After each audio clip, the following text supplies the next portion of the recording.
What up, though, y'all? It's Chris. Appreciate you connecting with me while I hit these 10,000 damn steps. The topic is the importance of fathers in children's lives. Now, I was recently, actually just yesterday, slid this video.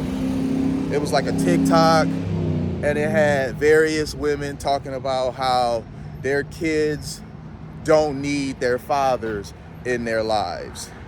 And of course, this is our black community with women saying stuff like this, because I just never see this ever coming from other groups. I've never seen this coming from Hispanics. I don't see this coming from Indians. I don't see this coming from Asians. It's always the black community, where the women want so desperately to believe that the kids don't need a father in their life. Now, it's one thing if the guy's a deadbeat, okay, and he's just choosing not to be around for whatever reason. That don't mean that the kids don't need him. That means that he's a bum that's not living up to his responsibilities. But in this case, you got women that are intentionally keeping the father away, or making it more difficult for him to participate in the kids' lives, because they got some kind of bitter feelings towards him for moving on. How dare he, leave her and move on and still want to have a relationship with the kids, but not really want to deal with her anymore. How dare he do that? I find this to be insane, because single parent households in the black community, the majority of them are women, right? Single mom households, and again, this is just data. This is not me just bashing single moms. I must make that distinction, because I know somebody's gonna run and be like, oh, you just bash single moms. No, I don't bash single moms. I highlight data. Single mom households produce the worst results. Kids are less likely to graduate. Kids are more likely to end up in gangs. Kids are more likely to end up in jail. Kids are less likely to earn good grades. I mean, there is not a single metric in which a single mom household produces a better result than a two-parent household. I'll do you even better.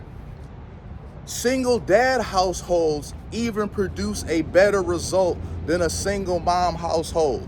And if you don't believe me, look it up. I always look this stuff up. I don't just be talking, pulling stuff, out of nowhere or whatnot. I always do my own research, because people lie. So I be wanting to know what's really what. Single dad households produce a greater result than single mom households. Now, we could get into the semantics of why that is another time. I'm not really going to dive into that now.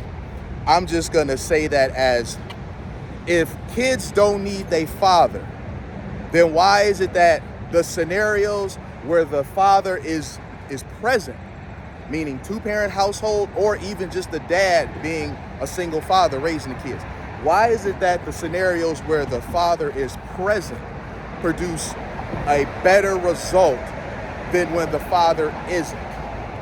So the whole idea that kids don't need their father, that is crazy, because you literally have the data saying otherwise.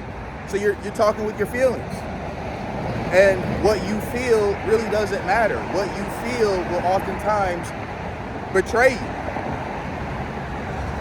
And again, I can't say enough for how this is largely an issue in the black community, because I really don't see this coming from other groups. I have never, ever in my life seen a group of white women get on a TikTok and talk about how their kids are better off without their dad, because that's nonsense. Strong and independent doesn't work. Feminism, all that sort of stuff, it does not work. I think feminism has affected the black community more than any other. And that's why you have this whole strong and independent movement. But strong and independent is literally leading to the worst possible results. I know a chick right now, she was married. Her husband left her. They had 2 kids. Her husband left her. He's still present in the kids' lives. But he left her. He went and got married again. You know, she was telling me about this and that.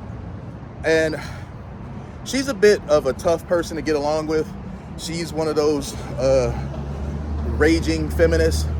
And so I said to her, like, hey, your husband left you and he went and married somebody else. So clearly he wanted a wife. All right.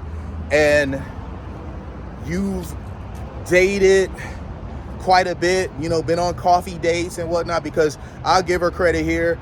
She's not all picky, like, I won't go here, I won't go there for a first date. No, she's willing to do coffee dates. So she's had plenty of opportunity to try to meet another guy and retain him, and it doesn't work. So I said to her, like, hey, you know, I know you don't want to hear this, but the problem might be you. You know, I'm not trying to throw salt in your wound, but you had a husband and he left you and he went and married somebody else. So clearly he wanted a wife. And since then, you've been on countless dates and you really can't find anybody that's wanting to, like, really stick around. I think the problem is you. And I think you know the problem is you, but you're too proud to admit it. But in your failed marriage and in the countless failed, not even really relationships, just you trying to kick it with dudes, y'all ain't even getting to the relationship part. In all these failures afterwards, the common denominator is you. You know, you're too disagreeable. You're too argumentative. You have to be right about everything. And honestly, with her, she don't have to be right about everything. She has to be opposite of everything, which I think is worse. Because a person that's a know-it-all and has to be right about everything, that's already obnoxious as it is. But when no matter what, they have to be opposite of you on something, nobody wants to deal with that. The two of you could actually have, and this happened, and I told her I did this on purpose. She and I were talking, we were debating about something, we were on opposite ends, and I thought about what she said, and I was like, you know, she has kind of made some good points. I still stand on my side, but I understand her perspective a bit better. So when we talked again a few days later,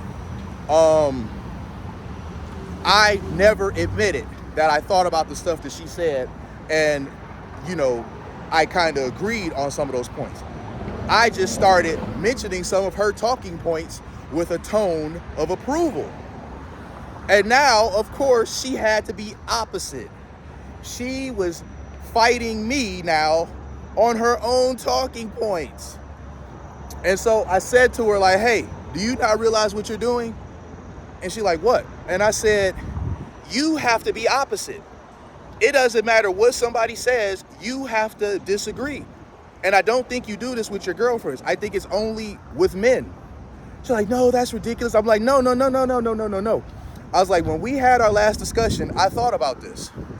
And I decided that the next time we spoke, I was going to talk to you just like I'm doing now. And I was going to casually mention some of the points that you made, but now with a nod of approval. And I've done that. And now you disagree on the very things you were so passionately arguing the other day. You have to be the opposite. No matter what the subject is, you have to be the opposite, to the extent to where when someone now agrees with you, you now will switch sides. You'll go to my side and I'll go to your side, and now we're still on opposite ends. Like, you just have to be opposite. It's not even about being right. You just want to be a contrarian. And I think that's why you're having a very hard time meeting guys and keeping them, because they don't want to deal with this. So instead of just telling you this stuff like I'm doing, they just ghost you because they have no investment. Now, I don't talk to her anymore because, you know, after a while, once I was able to download her and dissect her and see that that's, you know, really the time that she was on, it just got too annoying for me. So I just kind of like ghosted her and stopped talking to her. I don't talk to her at all because, you know, once I figured that aspect out, that no matter what, you just have to be the opposite. Like, no matter what, I don't want to be bothered with that. That's really obnoxious. Like, why in the world would I purposely entertain a conversation with somebody that no matter what I say, big or small, they have to pick the opposite?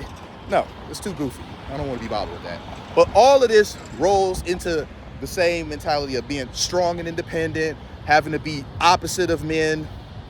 The women of our community, many of them largely do not want to work with a man, do not want to cooperate with a man. They don't even respect men. They just want to be opposite of men in every way, shape, or form. To the extent that they've now convinced themselves that their children who desperately need their father are somehow better off without them, even though we have all the information that we need that says otherwise. So I know this could be a bit of a hot button topic for some people. So let me know what y'all think in the comments, man. Appreciate y'all as always. Like this video, subscribe, and I'll hit y'all later. Peace.